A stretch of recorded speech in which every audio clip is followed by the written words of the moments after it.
James Allen गोटे बही अच्छी एज ए मैन थिंकेथ से बही रे किसी सेंटेंस अच्छी आम पढ़ा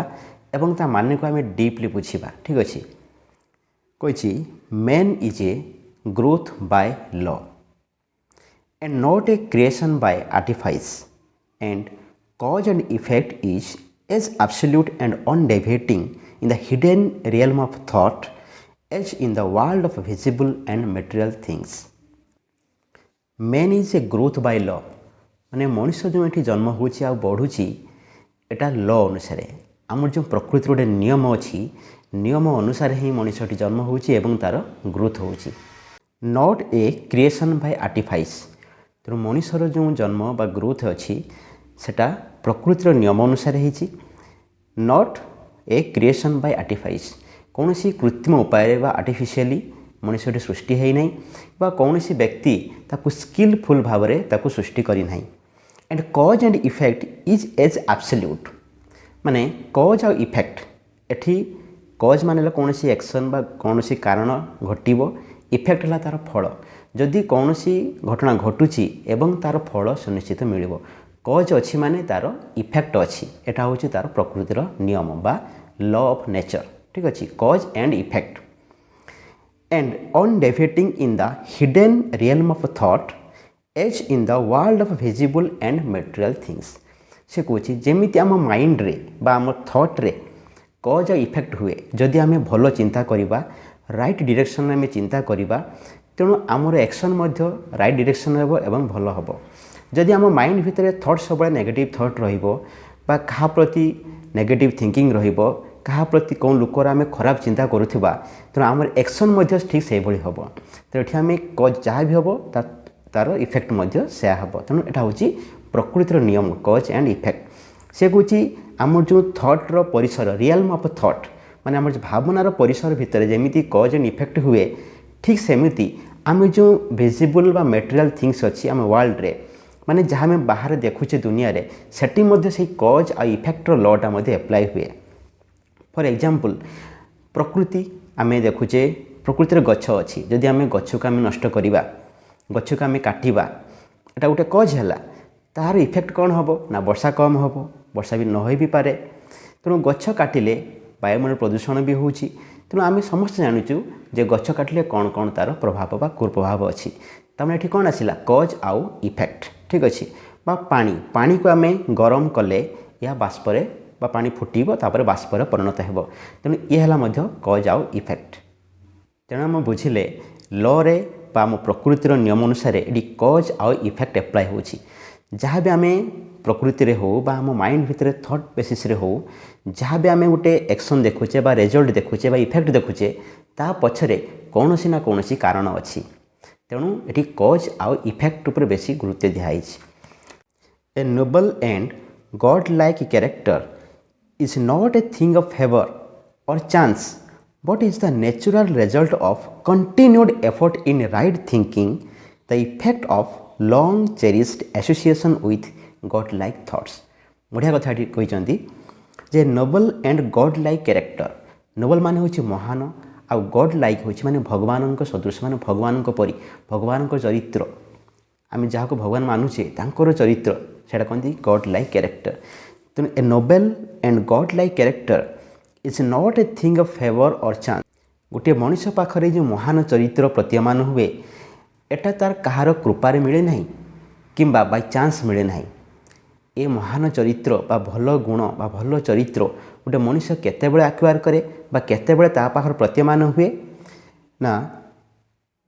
is the natural result of continued effort in right thinking जदि आम कंटिन्यूअसली उद्यम करवा आम थिंकिंग रे बा आम थॉट रे सब बेले भल भाविबा माने राइट थिंकिंग करवा जदि कंटिन्यूअसली करवा कहीं एटा थरकार हम ना आमको बारंबार बारंबार आमको अभ्यास करा पड़े प्रैक्टिस करा पड़े कंटिन्यूड एफर्ट करा पड़ो the effect of long cherished association with God like thoughts God like माने भगवान परी भावना से कहते गॉड लाइक थॉट्स ताने आम भगवान को गोटे किपरि भाव देखू ना भगवान गोटे एमती चरित्र जे समस्तंकर मंगल करती आउ कौन ना तांको पाखरे सबले हस थाए ତେଣୁ ଏଇଭଳି ଆମେ ଭଗବାନଙ୍କୁ ଆମେ ଯେଭଳି ଦୃଷ୍ଟିରେ ଦେଖୁଛେ ତେଣୁ ସେଇଭଳି ଚରିତ୍ର ଗୋଟେ ମଣିଷ ପାଖରେ କେତେବେଳେ ପ୍ରତୀୟମାନ ହୋଇପାରିବ ବା ସେଇଭଳି ଚରିତ୍ର ମଣିଷ ପାଖରେ ଆମେ କେତେବେଳେ ଦେଖିପାରିବା ଯଦି ସେ କଣ୍ଟିନ୍ୟୁଅସଲି ତା ମାଇଣ୍ଡରେ ରାଇଟ୍ ଥିଙ୍କିଂ ଆଣେ ଆଉ ଗଡ୍ ଲାଇକ୍ ଥଟ୍ସ ଆଣେ। Association of God like thoughts, association ମାନେ ସମାହାର, ସବୁ ଗଡ୍ ଲାଇକ୍ ଥଟ୍ର ସମାହାର। ତେଣୁ ଆମ ମାଇଣ୍ଡ ଭିତରେ ସବୁବେଳେ ରାଇଟ୍ ଥିଙ୍କିଂ ଆଉ ଗଡ୍ ଲାଇକ୍ ଥଟ୍ ଆଣିବା ଉଚିତ। ତେଣୁ ଏଇସବୁ ଥିଙ୍କିଂ ଏଇସବୁ ଥଟ୍ କ'ଣ? ପ୍ରଥମ କଥା ହେଲା ଆମେ କେବେ ନିଜକୁ କାହାଠାରୁ ନିକୃଷ୍ଟ ବା ଇନଫେରିୟର୍ ଭାବିବା ଉଚିତ ନୁହଁ।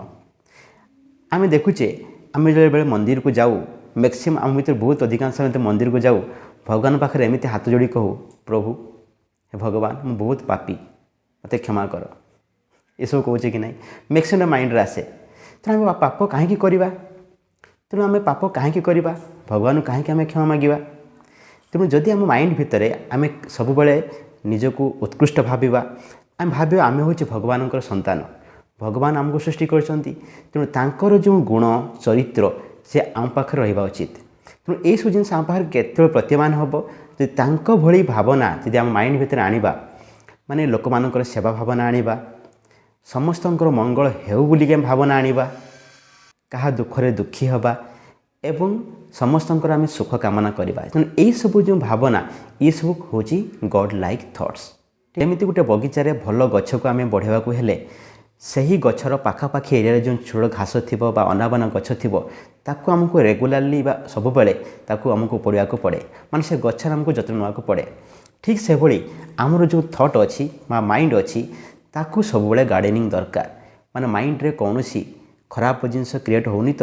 ରଙ୍ଗ ଥଟ୍ ବା ନେଗେଟିଭ୍ ଥଟ୍ କ୍ରିଏଟ୍ ହେଉନି ତ, ଯଦି ବା କ୍ରିଏଟ୍ ହେଲା ତାକୁ ସାଙ୍ଗେ ସାଙ୍ଗେ ସେ ଘାସ ଉପାଡ଼ିବା ଭଳି ତାକୁ ମଧ୍ୟ ଉପାଡ଼ି ଦେବା ଉଚିତ। ତେଣୁ ଏଇଭଳି ଭାବରେ ଯଦି ଆମେ ଆମ ଥଟ୍ର ବା ମାଇଣ୍ଡର ଆମେ ଯତ୍ନ ନେବା ତେଣୁ ଆମ ପାଖରେ ସେ ରାଇଟ୍ ଥିଙ୍କିଂ ଆଉ ଗଡ୍ ଲାଇକ୍ ଥଟ୍ସ ମଧ୍ୟ ଆମ ପାଖରେ କ୍ରିଏଟ୍ ହେବ। ତା ସହିତ ଆମ ମାଇଣ୍ଡ ଭିତରେ ସବୁବେଳେ ଭଲ ଜିନିଷ ଆମେ ଇନପୁଟ୍ କରିବା ଉଚିତ।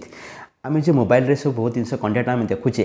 ଯାହାକି ଆମ ମାଇଣ୍ଡ ପାଇଁ ଇଞ୍ଜୁରିୟସ୍, ତାକୁ ଆମେ ସେ କଣ୍ଟେଣ୍ଟକୁ ଆମେ କନଜ୍ୟୁମ୍ କରିବା ଉଚିତ ନୁହଁ। ସବୁବେଳେ ଭଲ ଭଲ ବହି ପଢ଼ିବା ଉଚିତ। ଭଲ ଜିନିଷକୁ ଯଦି ଆମେ ଆକ୍ୱାର କରିବା ଆମ ମାଇଣ୍ଡ ମଧ୍ୟ ସେଭଳି କାମ କରିବ। ସେଇଟା ଆସିଲା ନା କଜ୍ ଆଉ ଇଫେକ୍ଟର ରୁଲ୍। ଏଇଟା ହେଉଛି ପ୍ରକୃତିର ନିୟମ, ଲ। ଯେତେ ଆମେ ଭଲ ଜିନିଷ ଆମ ମାଇଣ୍ଡରେ ଇନପୁଟ୍ କରିବା ଆମ ଆକ୍ସନ୍ ଆମ ଚରିତ୍ର ମଧ୍ୟ ଭଲ ହେବ। ତେଣୁ ଅନ୍ୟ ଲୋକ କ'ଣ କରୁଛି, ସେ ବଡ଼ ଲୋକ ହେଇଗଲା ବା ତାକୁ ଆମେ ଜେଲସି କରିବା, ଏଇସବୁ ଜିନିଷ ଛାଡ଼ିକି ସବୁବେଳେ ନିଜର ଗ୍ରୋଥ୍ ଯଦି ଆମେ ଅନ୍ୟ ଲୋକ ପ୍ରତି ଆମେ କନସେନ୍ଟ୍ରେଟ୍ କରୁଛେ, ତାହା ପ୍ରତି ଧ୍ୟାନ ଦେଉଛେ, ତେଣୁ ଆମର ଯେଉଁ ଭଲ ଜିନିଷ ବା ଆମର ଭଲ ଥଟ୍ ମାଇଣ୍ଡ ଭିତରେ କେତେବେଳେ କ୍ରିଏଟ୍ କରିବା, ଆମର ନିଜର ଯେଉଁ ପର୍ସନାଲିଟି ଡେଭଲପମେଣ୍ଟ ଆମେ କେତେବେଳେ କରିବା। ତେଣୁ ଏକ୍ସଟର୍ନାଲ ଜିନିଷ ବା ବାହ୍ୟ ଜିନିଷ ବାହାର ଲୋକ କିଏ କ'ଣ କଲା ସେ ଜିନିଷକୁ ଛାଡ଼ିକି ନିଜର ଡେଭଲପମେଣ୍ଟ ପାଇଁ, ନିଜର ଚରିତ୍ରର ଡେଭଲପମେଣ୍ଟ ପାଇଁ ଯଦି ଆମେ କାମ କରିବା ତେଣୁ ଆମ ଆକ୍ସନ୍ରେ ମଧ୍ୟ ସେ ଭଲ ଚରିତ୍ରଟା ପ୍ରତୀୟମାନ ହେବ। ତାପରେ କହିଛି an ignoble and bestial character by the same process is the result of the continued harboring of groveling thoughts। ତେଣୁ ସେ କହିଛନ୍ତି ସେମ୍ ପ୍ରୋସେସ୍ରେ ଯଦି ଆମ ମାଇଣ୍ଡ ଭିତରେ ଆମେ ଇଗ୍ନୋବଲ୍ ଆଣ୍ଡ ବେଷ୍ଟିଆଲ୍ କ୍ୟାରେକ୍ଟର, ମାନେ ଯଦି ଆମ ମାଇଣ୍ଡ ଭିତରେ ନୀଚ ଆଉ ପାଶବିକ ମାନେ ପଶୁ ଭଳି ଯଦି ଏଭଳି ଭାବନା ସବୁବେଳେ ମାଇଣ୍ଡରେ କ୍ରିଏଟ୍ ହେବ ତେଣୁ ଆମ ଚରିତ୍ର ମଧ୍ୟ ସେଭଳି ହୋଇଯିବ। an ignoble and bestial character by the same process is the result of continued harboring of groveling thoughts। ଯଦି ଆମେ କଣ୍ଟିନ୍ୟୁଅସଲି ମାନେ ସବୁବେଳେ ଆମ ମାଇଣ୍ଡ ଭିତରେ ଆମେ ନେଗେଟିଭ୍ ଥଟ୍ ଆଣିବା, କାହା ପ୍ରତି ଆମେ ଜେଲସି ଆଣିବା, କାହାର ଖରାପ ଚିନ୍ତା କରିବା, ପଶୁ ଭଳି ଯେଉଁ ଆଚରଣ ସେଇଭଳି ଭାବନା ଯଦି ଆମ ମାଇଣ୍ଡ ଭିତରେ ଆଣିବା ତେଣୁ ଆମ କାର୍ଯ୍ୟଟି ମଧ୍ୟ ସେଇଭଳି ହେବ। ତେଣୁ ଆମର ଭାବନା ଯେମିତି ହେବ ଆମର ଚରିତ୍ର ଆମ କାର୍ଯ୍ୟ ମଧ୍ୟ ସେଇଭଳି ହେବ। ତେଣୁ ଯଦି ଆମକୁ ଆମେ ସମଅପ୍ କରିବା, ଏତିକିରେ ଆମେ ସାରାଂଶ ଯଦି ବୁଝିବା, ଏଠୁ ବୁଝାପଡ଼ୁଛି man is the maker of his destiny. ତା'ମାନେ ମଣିଷ ହେଉଛି ତା'ର ଭାଗ୍ୟର ସେ ହିଁ ନିଜେ ନିର୍ମାତା। ତେଣୁ ମଣିଷ ଚାହିଁଲେ ତା ମାଇଣ୍ଡ ଭିତରେ ଭଲ ଭାବନା କ୍ରିଏଟ୍ କରିକି ତା'ର ଚରିତ୍ରକୁ ଭଲ କରିବ, ଆକ୍ସନ୍କୁ ଭଲ କରିପାରିବ। ଏବଂ ସେମ୍ ପ୍ରୋସେସ୍ ସେଇ ମଣିଷ ଯଦି ତା ମାଇଣ୍ଡ ଭିତରେ ସବୁବେଳେ ଇଗ୍ନୋବଲ୍ ଆଉ ବେଷ୍ଟିଆଲ୍ ଥଟ୍ସ ଯଦି କ୍ରିଏଟ୍ କରିବ ତେଣୁ ତାହାର ପ୍ରକୃତି ମଧ୍ୟ ପାଶବିକ ପ୍ରକୃତି ବା ପଶୁ ଭଳି ସେ ଆଚରଣ କରିବ, ତା କାର୍ଯ୍ୟ ମଧ୍ୟ ପଶୁ ଭଳି ହୋଇଯିବ।